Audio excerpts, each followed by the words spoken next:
17,3% des jeunes entre 18 et 23 ans de mémoire ont voté aux dernières élections nationales. Est-ce qu'on peut être un bon citoyen sans s'engager activement ? Quand j'avais 20 ans, je dois dire que j'avais d'autres préoccupations et que pour moi, être citoyen, ça ne voulait pas dire grand-chose. Salut Mélissa, comment ça va ? Salut Sandrine, ça va et toi ? Ouais, super. Je vais super bien parce qu'en plus, aujourd'hui, on va enregistrer un podcast en live sur un sujet qui me tient particulièrement à cœur. Et je sais que ce sujet-là résonne aussi pour toi. Oui, tout à fait. Alors, on va parler de quoi, dis-nous ? De la citoyenneté. Mais comment va-t-on en parler ? C'est ça qui est intéressant. Et alors déjà... d'accord. Tu vas nous expliquer comment on va en parler, parce que ça, c'est super important. Mais en même temps, comment on en est venu à imaginer enregistrer un sujet sur la citoyenneté. Ça faisait quelques mois où déjà, ça me trottait dans la tête. L'engagement citoyen vu par les 3 générations, etc. Bon, les semaines passent, les mois filent, et du coup, on arrive dans un sujet d'actualité, donc les élections municipales. Et donc, moi, je trouve que la citoyenneté, la clé d'entrée, c'est vraiment le local. Et effectivement, les élections municipales, c'est super important. Et donc... En plus, est venu se rajouter un sondage qui était dans tous les médias il y a 15 jours, 3 semaines, et qui disait qu'aujourd'hui, sur l'ensemble de la population française, quelle que soit la génération, seulement 20%... C'était même en dessous, je crois que c'était 17% ou je sais pas quoi. Ah, ben, tu as certainement raison. Donc... 20 ou en dessous de 20% de la population française qui ne croyait plus en la politique. Alors la politique au sens large. Donc voilà l'idée, et donc on a sollicité autour de nous des personnes qui sont plus que citoyens, puisque ce sont des élus locaux, et voilà. Et donc du coup, après on va en parler, mais et comment on va faire ? Comment on va enregistrer et comment on a imaginé cet épisode ? Comme d'habitude, l'objectif, c'était de libérer la parole et que chacun s'écoute. Donc, on a voulu le faire en mode plénière. Et on a fait en sorte d'accueillir des étudiants, mais pas que, des alternants et puis des formateurs... ou personnes responsables de pédagogie, etc. Des adultes. Des adultes, oui. En reconversion. Des adultes passés, des adultes en reconversion, ouais. Des adultes passés, c'est pas ça que je voulais dire. Donc l'objectif, c'était de créer un échange avec le public dont je viens de parler et les élus locaux. De les faire se rencontrer en vrai. Donc du coup, on a la chance... Oui. D'avoir Jérôme Depont qui est maire de Marchezais, et il se présente, donc c'est maire sortant, il a fait 2 mandats, il se présente pour un 3e mandat. On a eu Hélène Maison qui est première adjointe depuis également 2 mandats, mais impliquée dans la vie de la commune comme conseiller municipal précédemment, donc depuis de nombreuses années. Impliqués dans la collectivité locale. Donc on a hâte de voir ce que vont donner ces échanges, justement, et on espère qu'un dialogue sera créé, ou en tout cas que ça résonnera, même si c'est chez 1 ou 2 personnes, c'est toujours ça d'acquis. Voilà. Le petit grain de sable. Oui, exactement. Allez, on y va ? Ouais, bonne écoute. Donc le thème de l'épisode aujourd'hui, ou en tout cas de l'échange qu'on va avoir, c'est sur la citoyenneté vue par 3 générations. Donc génération X, levez la main. Génération Y et génération Z en masse. Ouais, une majorité de Z. Une majorité de Z. Pour enregistrer ce podcast, on a 2 invités qui ont pris du temps sur leur emploi du temps qui est aussi riche pour venir échanger avec vous. Donc, on va leur laisser la parole, se présenter, et ensuite, je vous expliquerai les thèmes ou en tout cas les les chapitres qu'on va aborder dans cet épisode. On commence par les dames. Hélène, est-ce que tu peux dire qui tu es, quel est ton rôle dans la commune et ton métier? Et puis après, on passera à Jérôme. D'accord. Donc moi, je m'appelle Hélène Maison. J'habite à Marchezais, près de Dreux. Ma profession, c'est agricultrice. J'ai 69 ans, je suis encore en activité. Je suis aussi responsable d'une ferme équestre. Mon rôle dans la commune, depuis 12 ans maintenant, c'est d'être adjoint au maire. Auparavant, j'ai été encore 6 ans plus tôt conseillère municipale. Donc voilà, je me sens impliquée dans ma commune. C'est le moins qu'on puisse dire. Et alors moi, c'est Jérôme Deponte, j'ai 65 ans, toujours en activité aussi. Je me partage entre 2 activités, mais vous verrez au travers de nos discussions qu'elles ont quand même pas mal de choses en commun. Maire du village, puisqu'on vient de vous le dire, donc ça je confirme, depuis une quinzaine d'années à peu près. Élu municipal, toujours sur Marchezais, depuis trop longtemps. Ça fait depuis 1989, donc je pense qu'un bon nombre d'entre vous n'étaient pas nés. Et puis j'exerce par ailleurs simultanément à Paris en qualité d'avocat. Et donc je vais 3 jours par semaine à Paris et 2 jours par semaine ici sur les activités communales et qui débordent sur l'agglomération du Pays de Dreux, sur les syndicats intercommunaux, enfin tout ce qu'est l'intercommunalité, tout ce que vous ne voyez pas mais qui sont des services qui permettent aux collectivités de vivre et d'offrir, par exemple le parc de la radio, c'est l'agglomération du Pays de Dreux par exemple qui entretient et qui maintient ce parc. Voilà, donc je contribue aussi à l'activité de ces instances-là. Et puis bon, ensuite on en discutera plus en détail pour la suite. Alors Sandrine, pourquoi on a voulu faire cet épisode aujourd'hui ? Parce que moi, il y a alors les élections municipales qui arrivent le mois prochain. Et donc, les élections municipales me semblent importantes parce que c'est la première clé d'entrée par rapport à la façon dont la France est pilotée. Donc, c'est la première institution et c'est la proximité avec les administrés, comme on appelle, ou les citoyens. Et forte de tout ça, ça faisait un moment que ça me trottait dans la tête. Et là, dernièrement, j'ai eu quelques sondages entre les mains et il y a quelque chose qui m'a un peu interpellée.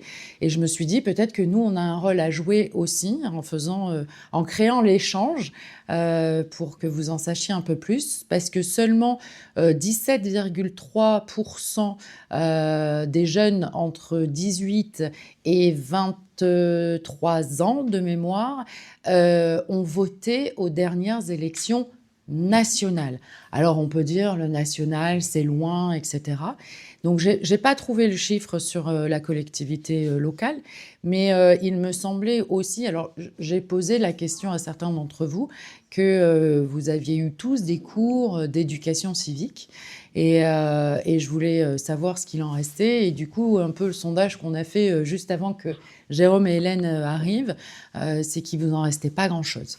Donc, quoi de mieux que de poser les questions aux personnes qui incarnent la fonction pour que vous en sachiez un peu plus et que peut-être ça crée des vocations chez vous ou pas. Mais en tout cas, je trouvais que c'était important dans notre rôle de transmetteur de compétences.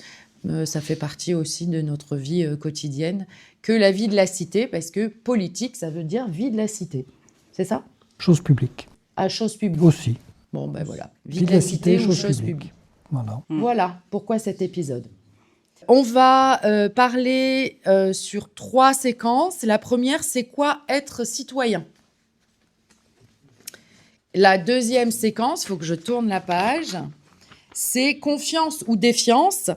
Et la troisième séquence, c'est la partie terrain rural, parce que aussi, on a fait un sondage juste avant d'arriver et on est dans une collectivité avec un territoire plutôt rural. Et Jérôme et Hélène sont élus d'une commune dite rurale. OK ? On y va ? Ouais, c'est parti. On commence par la question aux élus. Quand vous aviez 20 ans, Hop, pas de commentaires. C'est pour ça que j'ai eu du mal à la trouver, cette question. Être citoyen, ça voulait dire quoi? Hélène? Alors, quand j'avais 20 ans, je dois dire que j'avais d'autres préoccupations et que pour moi, être citoyen, ça ne voulait pas dire grand-chose. Ça voulait dire, pour moi, c'était être électeur, c'est-à-dire avoir le droit de vote, avoir le droit d'exprimer mon opinion, et ça se résumait à ça.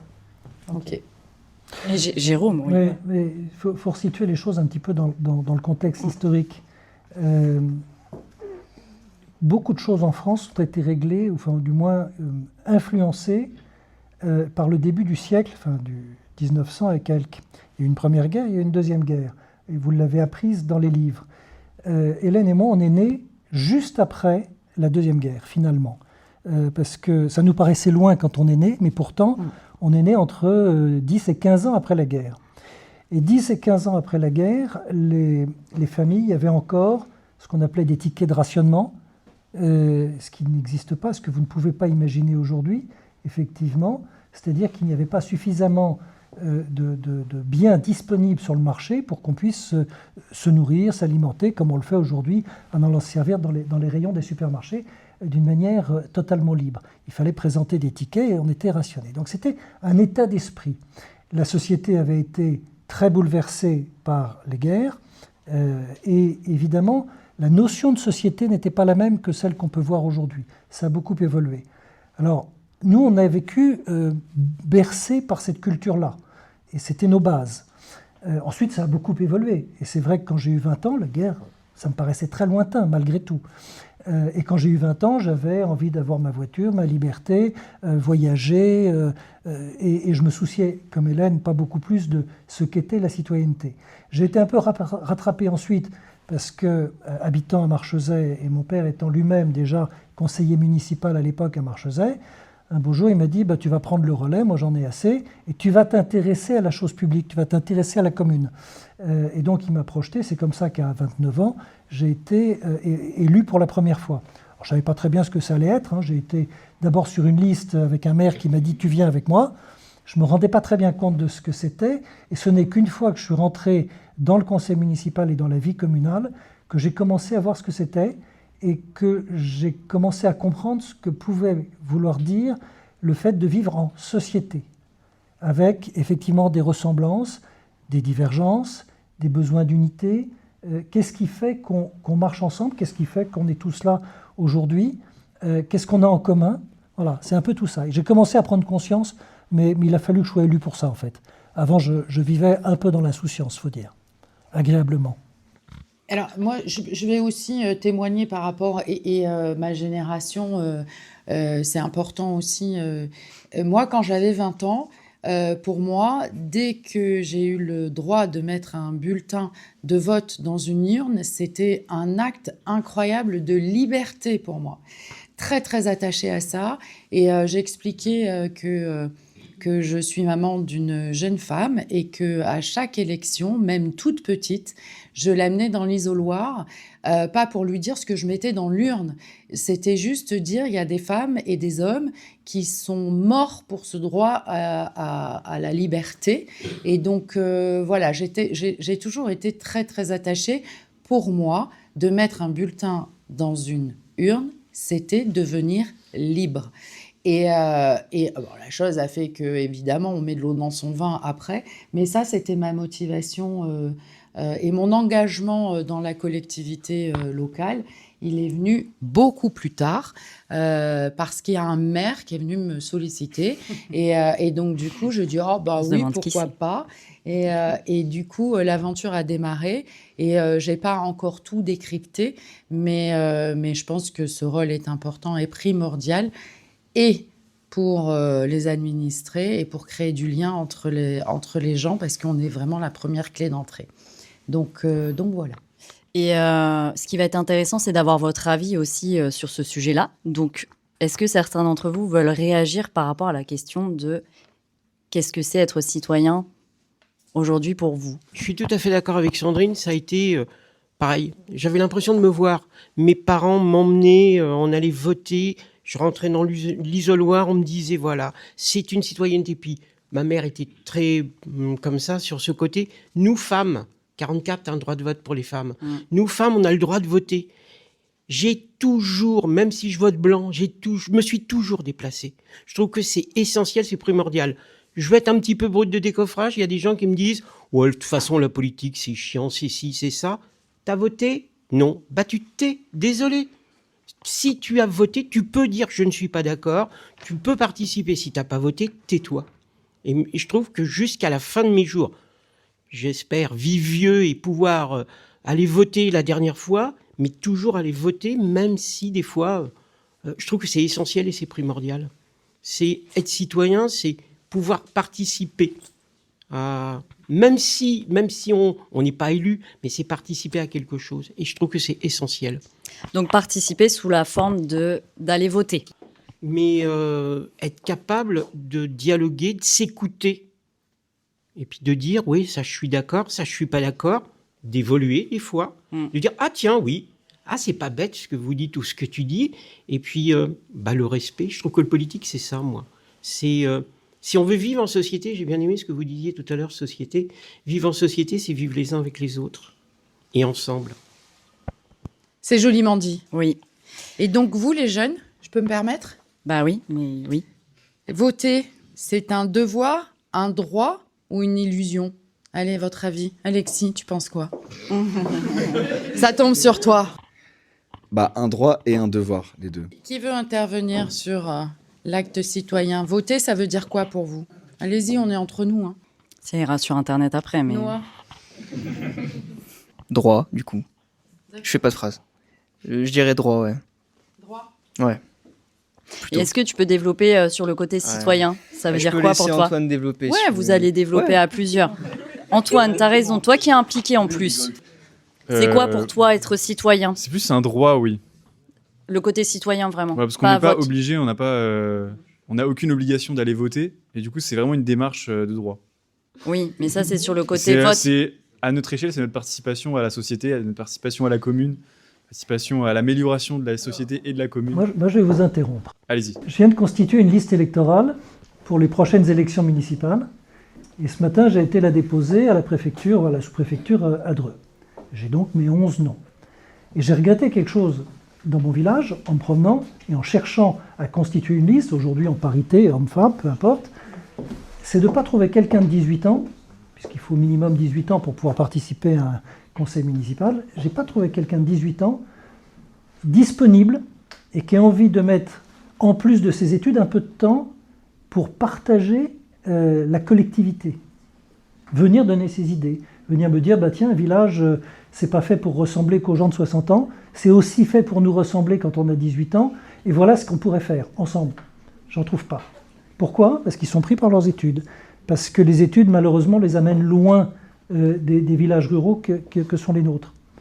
Et je trouve ça dommage. Donc je me dis, est-ce que parmi vous, il y en a qui ont été sollicités ? Est-ce qu'il y en a qui se disent, tiens, participer à la vie du village, ça peut présenter de l'intérêt. C'est un peu ça la question, aussi, je pense. Oui. Alors la question, c'est absolument ça. Sauf qu'aujourd'hui, moi, je vais poser une autre question. Qui a déjà rencontré le maire de sa commune ? Donc là, ça représente la moitié. La moitié. On est combien à peu près ? Une 35 ? Une trentaine, ouais. Plus de 30, donc la moitié. Et donc vous avez rencontré le maire de votre commune dans quelles circonstances ? Alors moi j'ai rencontré le maire de ma commune déjà quand je suis parti voter, mais également quand j'ai acheté ma maison. Parce que quand j'ai acheté ma maison, j'ai dû du coup faire ma demande au niveau de la mairie, et du coup c'est le maire qui était là directement pour me recevoir. Okay. Et je travaille également beaucoup avec la mairie de Nevers, donc dans une autre ville, parce que je gère le côté associatif de cette ville. Vous avez tous votre carte d'électeur ou pas ? Et est-ce qu'elle vous a été remise par le maire ou elle vous a été mise dans la boîte aux lettres ? Oui, les deux ? Vous n'avez pas eu de réunion, par exemple, on vous a invité à la mairie ? Si ? Dans certaines mairies, c'est comme ça que ça s'est passé ? Alors moi, je l'ai directement eu... En fait, le maire de Vernouillet a organisé une réunion, c'était il n'y a pas si longtemps, c'était il y a 2 mois à peine. Ouais. Ils ont organisé une réunion avec tout plein de personnes de mon âge, justement, qui devaient se faire remettre leur carte d'électeur. Et puis en même temps, c'est l'occasion de le rencontrer et également pour lui de nous montrer un exemple, comment faire le jour J. C'est assez sympa. Voilà. Et qu'est-ce qu'il a dit de plus? Est-ce qu'il a parlé un peu? Est-ce qu'il y a eu un échange justement sur ça sert à quoi la carte électorale? Ça sert à quoi d'aller voter? Ça sert à quoi d'exprimer son avis dans une ville? Il a parlé un petit peu de tout ça. C'était Damien Stéphaux? C'est ça, c'était Damien Stéphaux. On a eu tout le speech justement sur à quoi ça sert, quels combats ont mené à ça aujourd'hui, surtout vers le droit de vote pour les femmes. Il y a eu tout plein de choses comme ça. Est-ce que c'est vrai que c'est plus sympa, ça nous permet aussi de poser une image au moins sur quelque chose, et même pour lui, ça lui permet aussi de nous présenter son programme, et comme ça de nous éclairer pour les prochaines élections. Est-ce que les arguments qui sont liés à notre histoire justement nationale vous impactent quand on parle de vote ou pas du tout? Ou alors vous êtes totalement, pas anesthésié de ça, mais ça vous impacte pas du tout et vous dites je m'en fiche. C'est pas une question piège, hein. Ou elle était peut-être pas claire? Ou alors, autre chose, c'est qu'aujourd'hui, effectivement, quand on parle de l'histoire, ou en tout cas comment nous, notre citoyenneté, on l'a vécu quand on avait 20 ans, moi j'entends que c'est différent pour vous, mais du coup, est-ce que donc vous n'avez pas la référence à l'histoire comme nous, mais est-ce que vous avez d'autres références? Est-ce que vous savez précisément le périmètre des actions d'une collectivité locale comme un maire, un conseil municipal, des adjoints, etc. Est-ce que ça vous parle? Alors, on a entendu de venir déposer une demande de permis de construire, d'être impliqué dans une association de la commune, mais c'est quoi le rôle d'un maire, d'un conseil municipal dans une commune? Il va gérer toute la partie des mariages aussi. Du coup, quand on passe au niveau de la mairie, il va y avoir toutes les démarches administratives où c'est lui, pour sa ville, il va les présenter au conseil, je pense, de la région.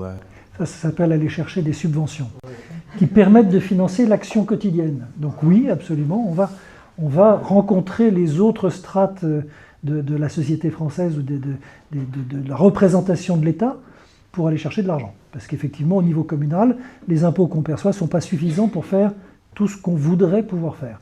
On veut faire un parc de jeux pour les enfants, ça va coûter 20, 30, 40 000 euros. Quand on a un budget de 300 000 euros dans une petite commune, il faut aller chercher de l'argent ailleurs pour pouvoir financer tout ça. Donc oui, on fait ça aussi. Oui, une multitude de travail qui est fait qu'on ne voit pas forcément, je pense. Moi, je voudrais répondre à Mélissa. Merci. De rien. Je pense que, après ça c'est perso. Le début, c'est, je pense que au niveau de notre citoyenneté, comme vous l'avez dit, Sandrine, c'est très, pas lointain pour ceux qui sont âgés, mais c'est pas si lointain que ça à notre niveau.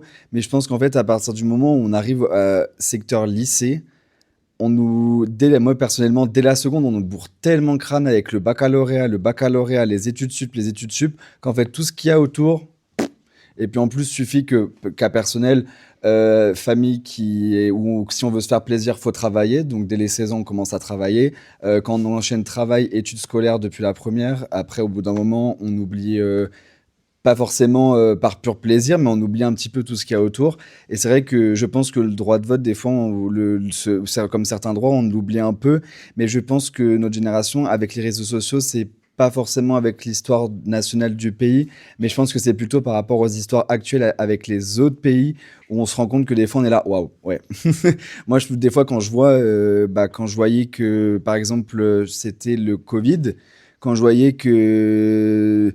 En Russie, ça a été limite quasiment un an après connu, et personne ne s'était posé les questions de pourquoi les avions ne venaient plus et venaient plus, pourquoi tout s'était arrêté, parce que les médias sont beaucoup contrôlés dans ce pays.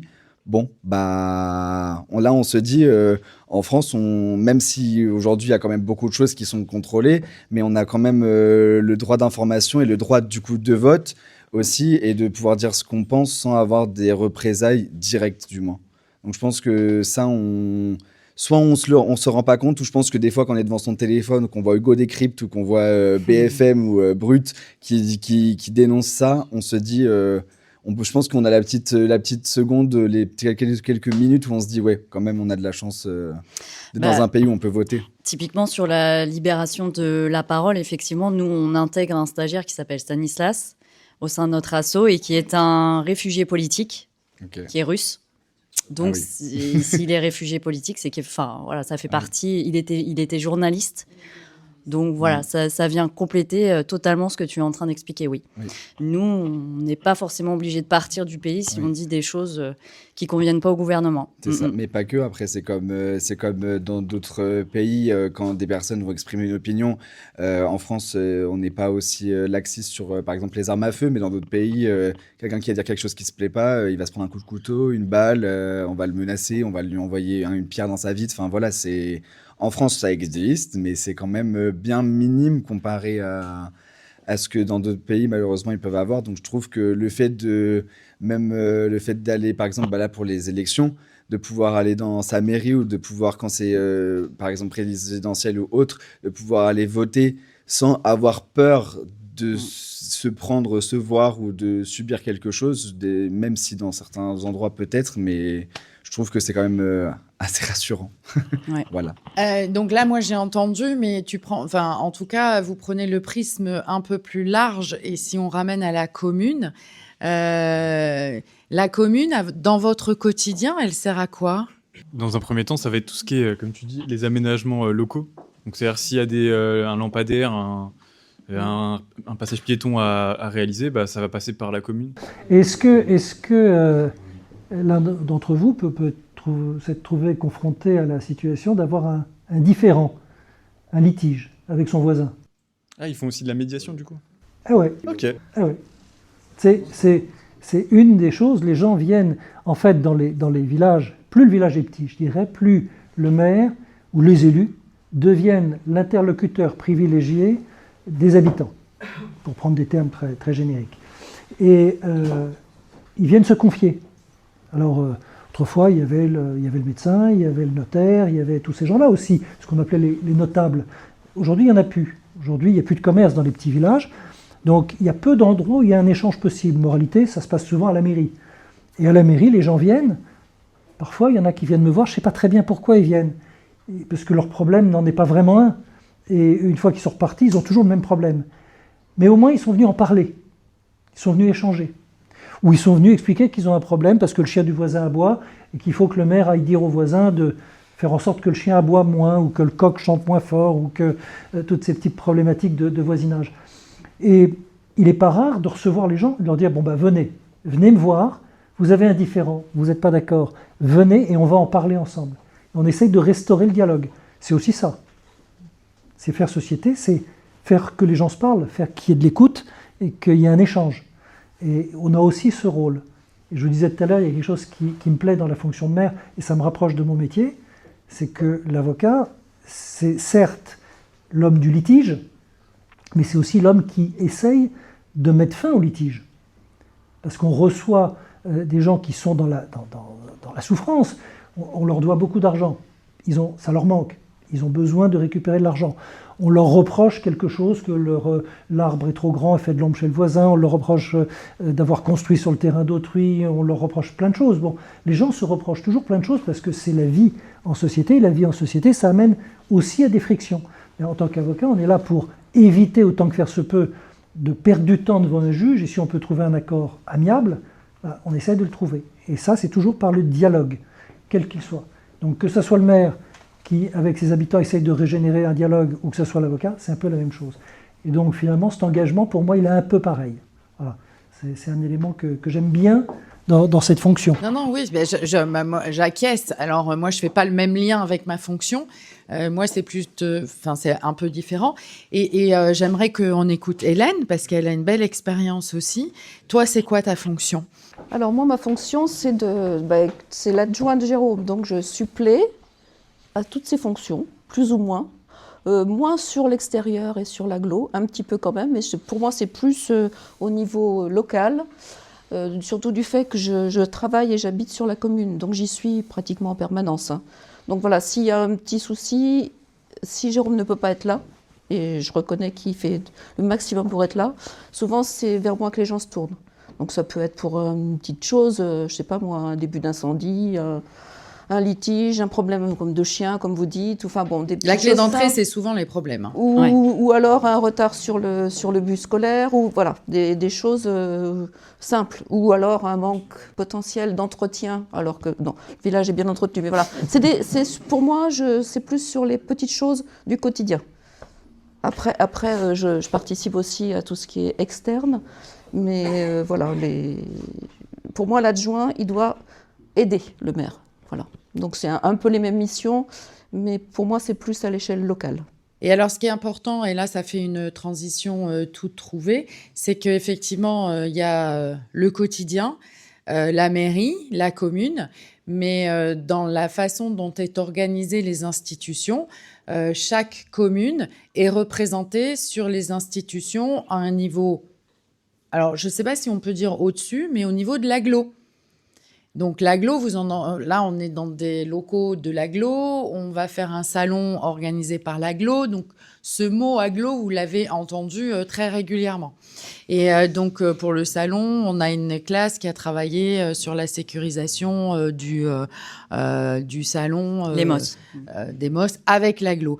Est-ce que en quelques mots, comment c'est organisé? Une fois qu'on a le conseil municipal, que la liste a été validée, on est élu.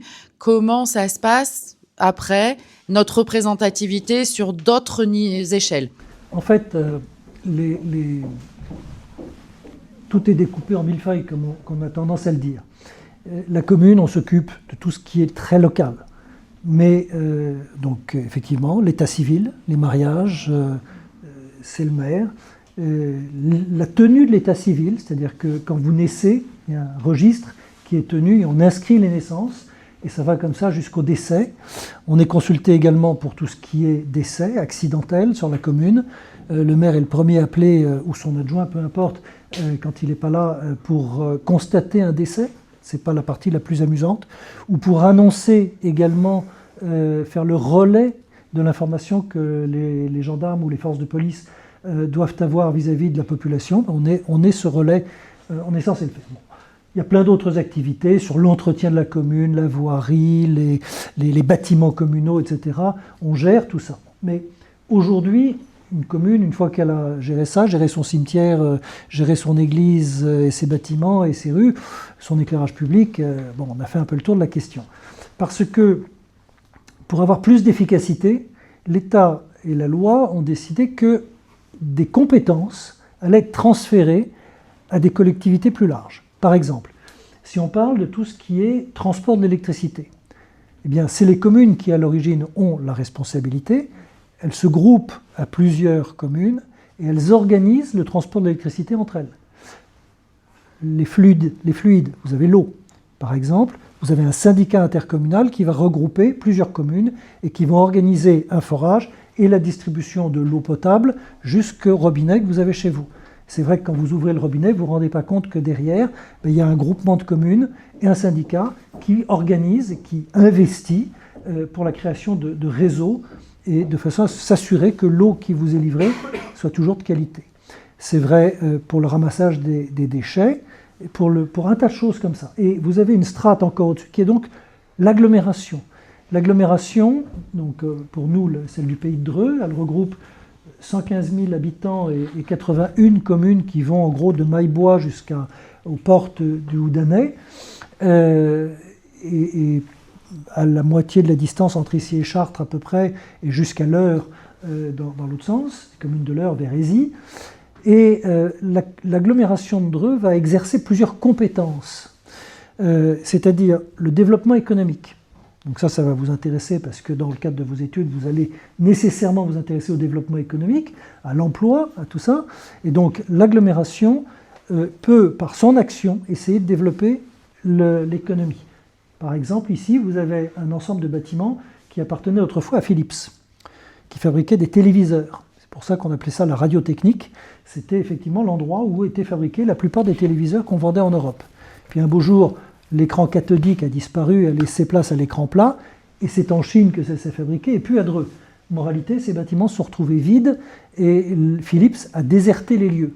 On s'est retrouvé avec une friche industrielle, plus d'entreprises, plus d'emplois, 600 personnes au chômage.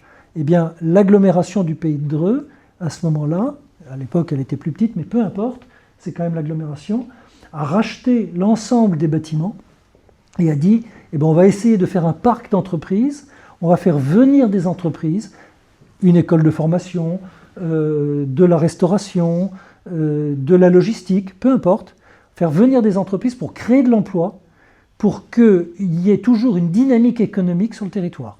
Donc ça, c'est une des missions importantes de l'agglomération. Autre mission importante, le transport.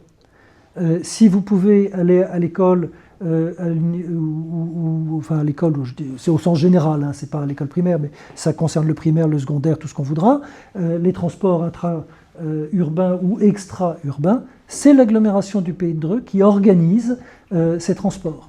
De la même manière, la distribution de l'eau est faite par l'agglo et la gestion des déchets est faite par l'agglo. Et puis l'agglo s'occupe aussi du culturel. Vous avez peut-être entendu parler de l'atelier à spectacle à Dreux. C'est un bâtiment qui appartient à l'agglomération et qui fait une programmation culturelle pour la population. Et puis plein de services à la population, la gestion des 2 piscines du territoire pour que les enfants apprennent à nager et que les gens puissent aussi profiter d'un peu d'espace ludique. Voilà. Il y a d'autres activités dont s'occupe l'agglomération. Et puis indépendamment de ça, vous avez le département. C'est encore une autre structure au niveau national. Le département s'occupera, lui, de la gestion des collèges, de la gestion des routes, de la gestion de l'aide sociale, le RSA, toutes ces choses-là. C'est le département qui s'occupe de ça. Et à chaque fois, vous avez des élus qui se dévouent et qui vont participer à ces différentes instances. Voilà. Donc pour la strate locale, je dirais, il y a la commune, quelques syndicats intercommunaux. Par exemple, on a besoin d'écoles pour les petits. Dans une commune comme Marchezais, on a 400 habitants, on n'a pas de quoi avoir une école, parce qu'on aurait 25 élèves, et puis on fait quoi avec une école avec 25 élèves? Pas grand-chose. Donc on se groupe à plusieurs communes, dans un syndicat intercommunal, et ce qu'on appelle aujourd'hui un regroupement pédagogique, et on construit une école, et les différentes communes, on est 5 communes en l'occurrence, qui mettons tous les enfants dans la même école. Et comme ça a du sens de regrouper nos efforts. Donc aujourd'hui, c'est pour ça que les communes individuellement n'ont plus beaucoup de compétences, mais ça se fait sur les différentes strates intercommunales, agglo, département ou autres. Voilà. Ça répond à votre question? Ah mais super. Est-ce que c'est un peu plus clair pour vous par rapport au fonctionnement Donc en fin de compte, dans le quotidien, en plus de la gestion de journalière de la commune avec les administrés et ce qu'ils peuvent rencontrer comme besoin, il y a toute la représentativité dans ces structures, ce millefeuille. Et donc, ça prend beaucoup de temps. Chacun d'entre nous, et pour des communes rurales, c'est comme on est peu nombreux, est-ce que aussi par rapport au nombre de personnes dans les conseils municipaux, le nombre de personnes est déterminé par le nombre d'habitants dans la commune. Donc moins il y a d'habitants, moins il y a de conseils municipaux où il y a plein de gens. Pour exemple, dans une commune rurale comme la nôtre, 400 habitants, il y a 11 personnes, en intégrant le maire, il y a 11 personnes 11 conseillers municipaux, et ces 11 conseillers municipaux, il faut qu'ils aillent dans les commissions du développement économique, des syndicats sur l'eau, d'électricité, etc., etc. Et on n'a pas tout cité. Donc c'est vrai que ça prend un peu de temps, quand même. Moi, ce que j'aimerais, c'est que après notre échange aujourd'hui, il y en a parmi vous, d'abord, qui alliez voter, ça c'est important, parce qu'il y a les élections qui approchent le 15 mars, donc pour donner de la légitimité aux élus, bien sûr, mais ça, chacun le fera en son âme et conscience. Mais au-delà de ça, c'est que ça vous donne aussi l'envie de vous engager, d'une manière ou d'une autre, dans vos communes, pour leur donner vie. Alors, vous n'êtes pas obligé d'être élu à proprement parler, mais vous pouvez appartenir à des associations, vous pouvez participer à un comité des fêtes, vous pouvez avoir une aide sociale. Il y a 36 façons de se rendre utile et d'apporter un service aux autres. Et je peux vous dire que ça donne une satisfaction. Alors, c'est pas égoïste, c'est pas le goût du pouvoir, c'est pas ces choses-là, mais c'est pouvoir apporter un peu de bien-être aux autres, ou du confort aux autres, et de le faire bien. On rentre chez soi, on se dit, j'ai essayé d'être utile dans ma vie. Et c'est pas désagréable. C'est un sentiment faut prendre un peu de recul et un peu d'expérience dans la vie pour pouvoir commencer à l'avoir. Mais quand on l'a, on se dit, on a rendu service. Et si on a pu rendre quelqu'un plus souriant, moins triste, plus mobile, peu importe. Pendant Covid, qu'est-ce qui citait Covid tout à l'heure? Je crois que c'est toi. Il y avait une entraide extraordinaire.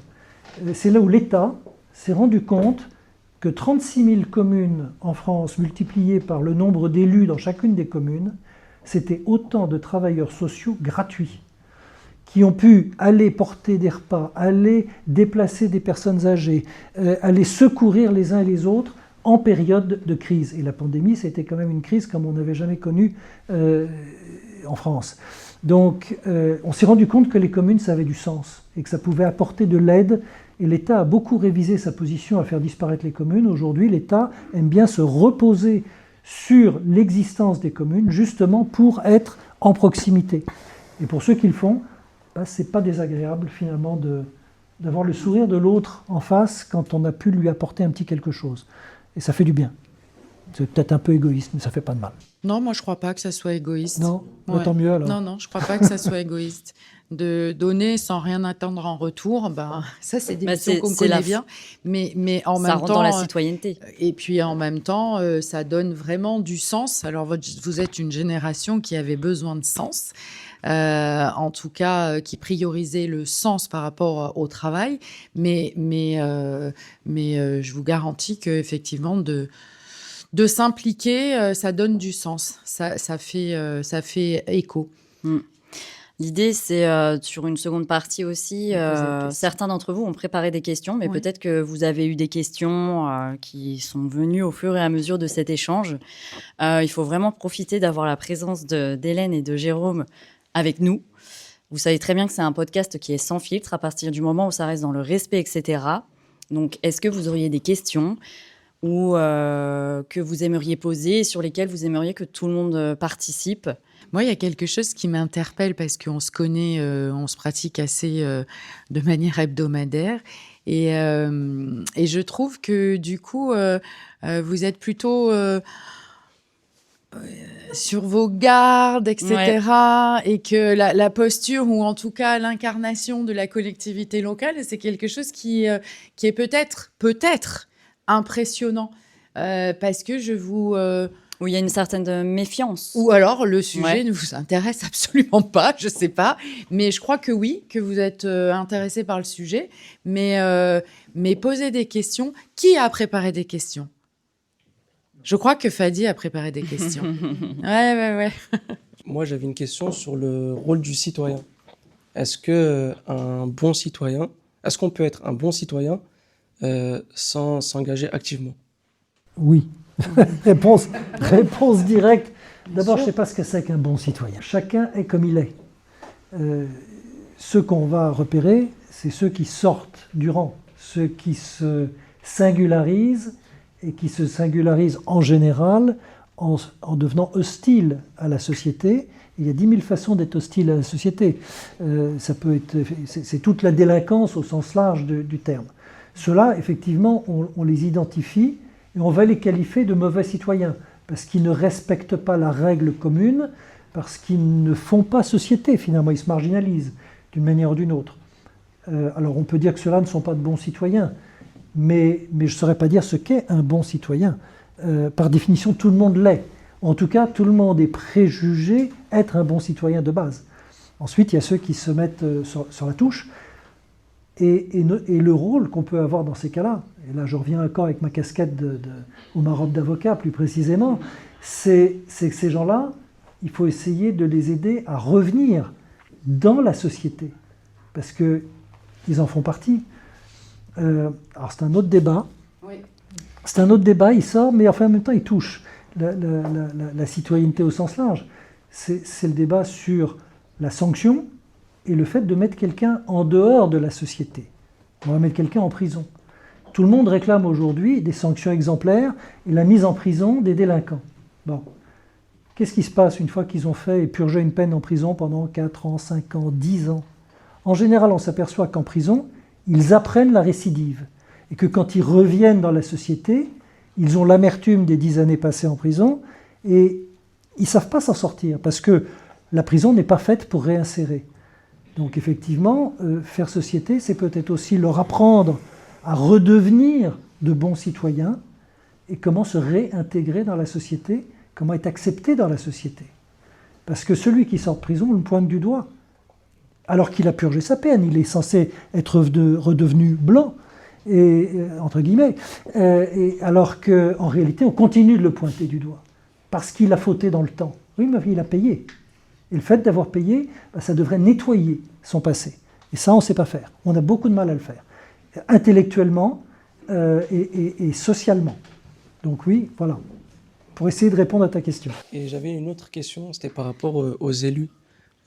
Qui sont les acteurs clés autour d'un élu? À l'échelon communal, si on prend l'élu qu'est le maire, d'abord seul on n'est jamais rien. C'est une équipe. Alors là je viens de déposer, je le disais tout à l'heure, ma liste avec mes adjointes numéro 1, numéro 2, et on est reparti pour un tour je l'espère, puis on verra bien ce que donne le vote dans quelques jours. Mais seul on ne fait pas. Donc on a besoin des autres élus. On a besoin des relais que sont le personnel de la commune. C'est pas moi qui taille les arbres, c'est pas moi qui tond les pelouses, c'est pas moi qui fais le secrétariat. Il y a une secrétaire de mairie qui vient à temps partiel mais qui est quand même là. Il y a un employé communal qui s'occupe de l'entretien des espaces verts, des voiries, etc. Lui travaille à plein temps pour la commune. Donc c'est des relais indispensables. Donc les élus, les autres salariés, et puis toutes les personnes, les bénévoles. Je citais tout à l'heure le comité des fêtes ou les associations, l'association sportive, des gens comme ça, créent un relais de l'action publique. D'une manière ou d'une autre, ils rapprochent la population de la mairie de la population, et surtout les gens entre eux. Et c'est ça qui est important. Voilà. Donc ça, c'est... Seul, on ne fait rien. Seul, on fait rien. On peut gesticuler tout seul. Alors qu'avec les autres, on fait une équipe et on peut avancer. Donc ça, c'est efficace. Enfin, je l'espère. J'avais une question. On a parlé du fait d'être dans un comité des fêtes ou autre, mais est-ce qu'il y a d'autres dispositifs pour que justement les jeunes soient un peu plus présents justement dans la vie locale? Tout le tissu associatif. Mais Hélène aime bien le tissu associatif, elle aime bien en parler. Et alors elle répondrait que sans le tissu associatif, il n'y a pas grand-chose. Donc je préférais qu'elle réponde sur ce sujet-là. Je peux répondre directement. Voilà. Bon, dans certaines communes qui sont un peu plus importantes que la nôtre, il y a aussi des conseils municipaux des jeunes. Et ça, c'est un bon point de départ pour justement s'intégrer dans un groupe et puis analyser les besoins des citoyens, les besoins de la commune. Donc ça, c'est pas à notre échelle parce qu'on n'est pas assez nombreux, mais c'est vrai que je trouve que c'est une excellente idée, ça. Ensuite, il y a toutes les associations. Et les associations, elles sont composées de bénévoles. Et en général, une association, ça a un but non lucratif, comme on dit, c'est-à-dire qu'elle est là pour rendre service aux gens. Alors, il y a plein de domaines. Hein. Moi, je fais partie d'une association des gîtes ruraux, par exemple, parce que j'ai un gîte rural. Donc, je fais partie de l'association. Et donc, on essaie de trouver des choses qui vont aider les membres. Mais au-delà de ça, c'est pour faire rayonner aussi mon label. C'est Gîtes de France pour ne pas le nommer, mais voilà. Et ça, c'est une association qui réunit des gens qui vont travailler ensemble. Et on est tous bénévoles, bien sûr. Après, sur la commune, il y a une association donc, qui est le comité des fêtes, et une autre association qui est pour la gym, le sport. Et bien alors là, je peux vous dire que les gens qui se retrouvent là, ils sont contents, ça leur fait du bien, ça les détend. Et il y a plein de sujets comme ça. Hein. Après, ça peut être à caractère, je ne sais pas moi... religieux, ça peut être... Enfin, il y a tous les niveaux.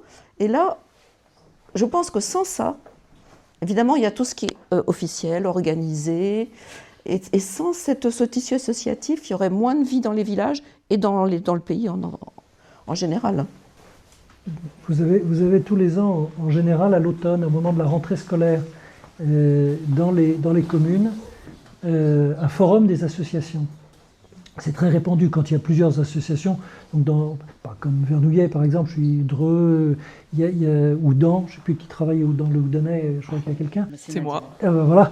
Non, mais ça, la boîte, je me souviens. Mais bien sûr, on se voyait quand même tout le temps. Et le forum des associations, ça permet effectivement à ce que toutes les personnes qui sont intéressées par une pratique sportive, par n'importe quoi, de se retrouver et de partir ensemble pour un an. Donc c'est un merveilleux lien dans la société. Voilà. Ok, merci beaucoup. Et comment on pourrait faire pour... qu'est-ce qui fait que vous vous je ne vais pas réussir à le dire. Intéresseriez vous à la vie de votre village, de votre ville, etc. Comment on peut faire pour vous impliquer, vous? Parce qu'effectivement, ça a été dit, je ne sais plus par qui, mais quand on pense activité locale, souvent on se dit, c'est pas pour moi, c'est pour des personnes d'un certain âge, etc. Mais alors, comment faire pour... Elle allait dire âgé, hein. J'ai dit, ouais, mais non. Donc, comment faire pour vous impliquer, vous, et qu'est-ce qui vous donnerait envie de devenir acteur de cet écosystème? Elle n'est pas compliquée, ma question. À chaque fois, vous ne répondez pas. Non, moi, je vais répondre. Mais ne soyez pas timide. Je vais répondre parce que moi, je vous vois tous, je vois tous vos yeux. Alors, je ne viserai personne, je vais regarder dehors loin. Mais en regardant vos yeux dans la salle, déjà, je sais qu'il y a 3-4 personnes dont le regard manifeste qu'ils pourraient peut-être, dans leur commune, s'investir ou se dire, tiens, il peut y avoir un intérêt. Alors, donc, je suis sûr qu'il y en a parmi vous qui ont cet intérêt. Maintenant, lesquels, je dis pas. Mère et mentaliste, il faut le dire, Jérôme. Je dis pas. On veut savoir. Non.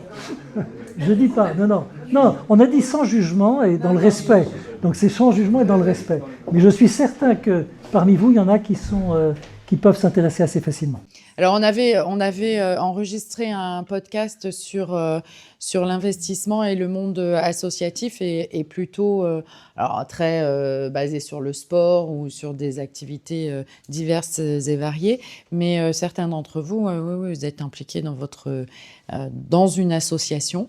Et aujourd'hui, ce qui était important, c'était la collectivité. Allez voir vos mairies si vous avez des idées, allez échanger avec vos maires, avec les personnes qui sont au conseil municipal. On a besoin d'idées, on a besoin de bras. C'était ma question. Qu'est-ce qu'il faut faire pour... non, mais moi, je leur pose pas la question. J'ai dit, allez-y. Si, c'est sans filtre. Il faut aussi qu'on les écoute, qu'on comprenne quelles sont leurs attentes et tout. Ils connaissent pas. Je pense que ça vous fait peur. C'est quoi l'idée? Ça peut ne pas vous intéresser. Noah a dit un mot, donc vas-y. Alors, trop de personnes âgées. Mais c'est quoi le problème qu'il y ait des personnes âgées, sans blague? Je m'ennuie.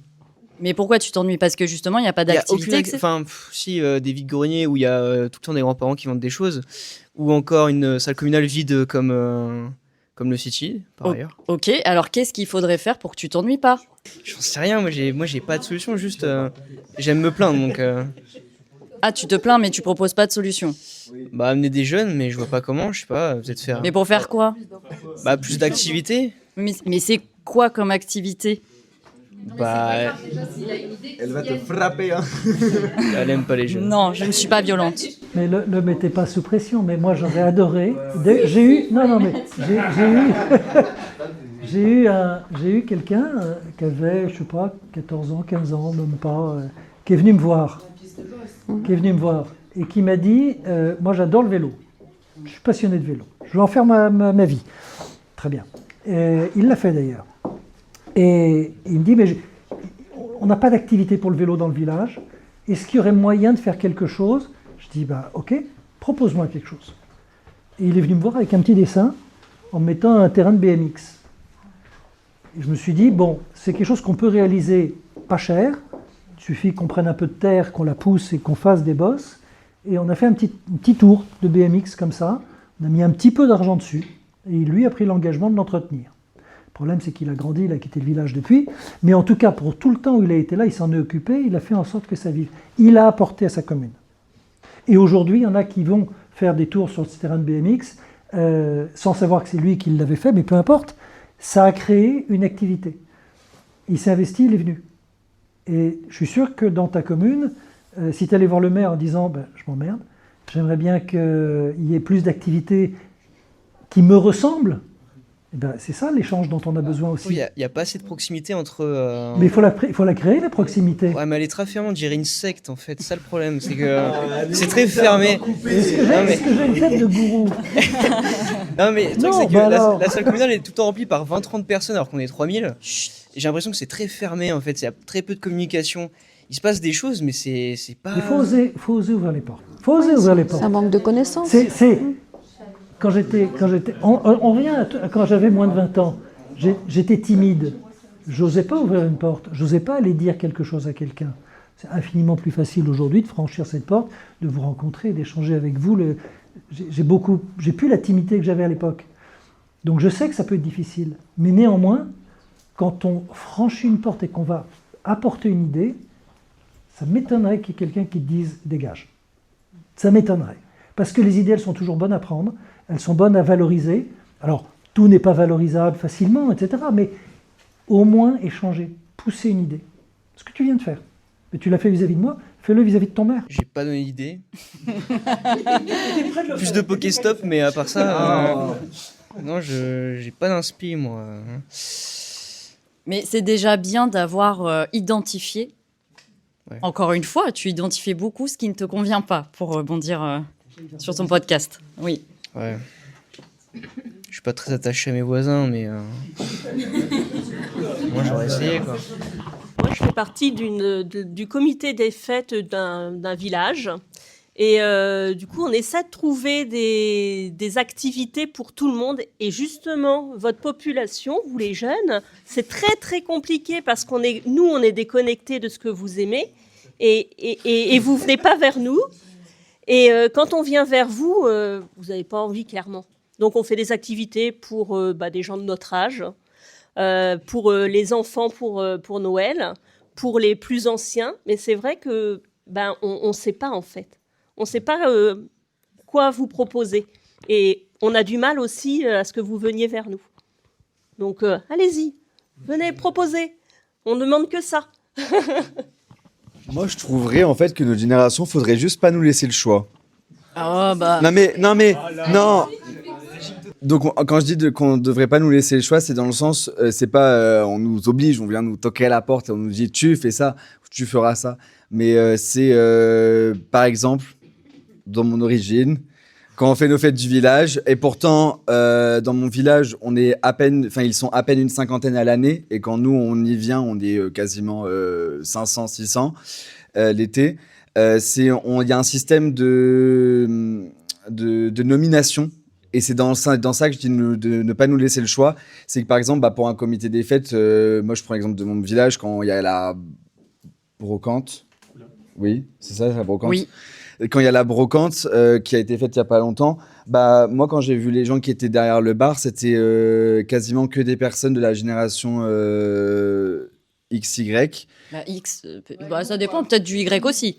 Oui, il y avait les deux. Mais par exemple, ce que je trouvais dommage, c'est que le village qui est beaucoup plus grand à côté de chez nous, celui d'Annette, il y avait beaucoup plus de génération Z qui étaient présentes parce que c'était parce que justement on était venus les nominer, les chercher. On a été demander aux parents qui y sont de donner des noms de jeunes pour essayer de leur demander de venir participer à la vie de la commune. Et ce que je trouve, pas dommage, hein, je dis pas que c'est la faute du tout des personnes qui dirigent nos communes, mais c'est ce système de nomination, de dire, là on organise un truc, toi, un tel, vous venez.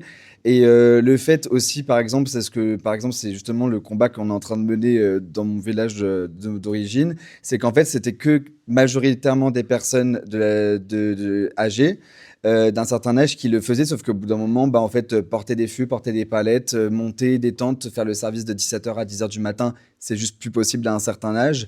Et que justement, nous, les jeunes, il y en avait quasiment pas, en fait. On voyait ceux qui restaient de surveiller de 6h à midi, c'était une personne qui était même des fois plus âgée que mes propres parents. Et en fait, à un moment donné, c'est pas normal. Et du coup, on essaye on essaie de faire venir plus de jeunes. Maintenant notre génération devient majeure et majeure plus.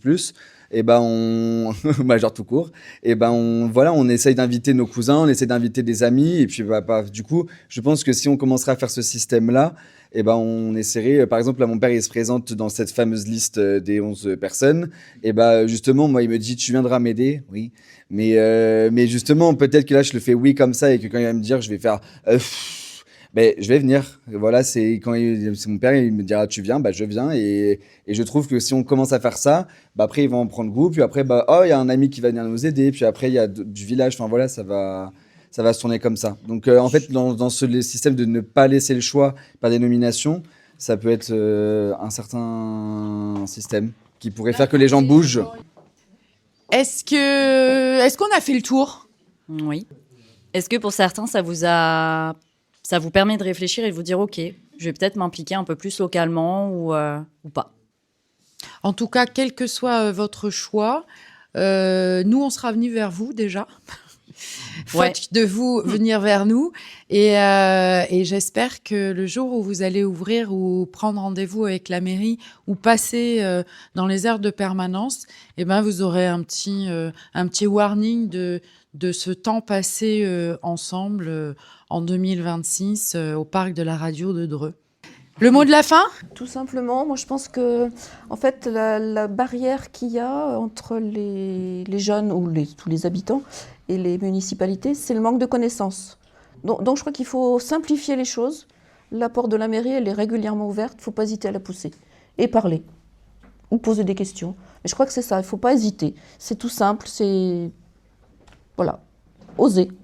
Juste encore, et ce que Hélène dit est très important. Vous savez que quand il y a des conseils municipaux, vous pouvez y participer. C'est la loi. Si vous êtes, normalement, on publie les dates de conseil municipal et vous pouvez y participer.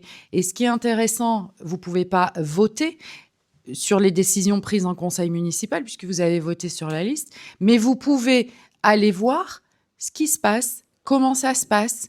Et ça, si vous avez ne serait-ce qu'une fois, de temps en temps, faites-le. Parce que peut-être que vous allez comprendre aussi le rôle. Parce que dans la commune, il y en a beaucoup qui râlent. Et quand ils viennent passer un peu de temps dans le conseil municipal, ils disent « Ah ouais, quand même !»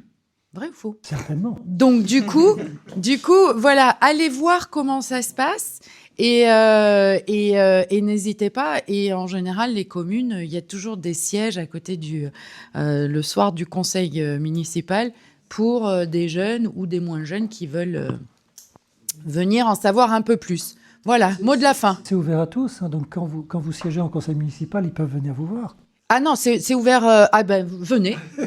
Alors, venez dans la commune de Marchezais au prochain conseil municipal. Il y en a un qui va être super content. Enfin, on a une belle salle de fête, on a de la place. Mais je pensais que non, c'était que les administrés. Ah d'accord, je savais pas. Vous voyez, je sais encore pas plein de choses. Mais dans le mot de la fin, c'est que j'ai pas envie de le faire parce que c'est déjà la fin et que finalement c'était un moment sympathique de pouvoir échanger. Moi, j'aime bien. Donc, de ma part, le mot de la fin, c'est de vous dire merci de nous avoir accueillis, de nous avoir écoutés, d'avoir échangé avec nous. Voilà. Merci à tous les deux merci d'être beaucoup. venus. Merci.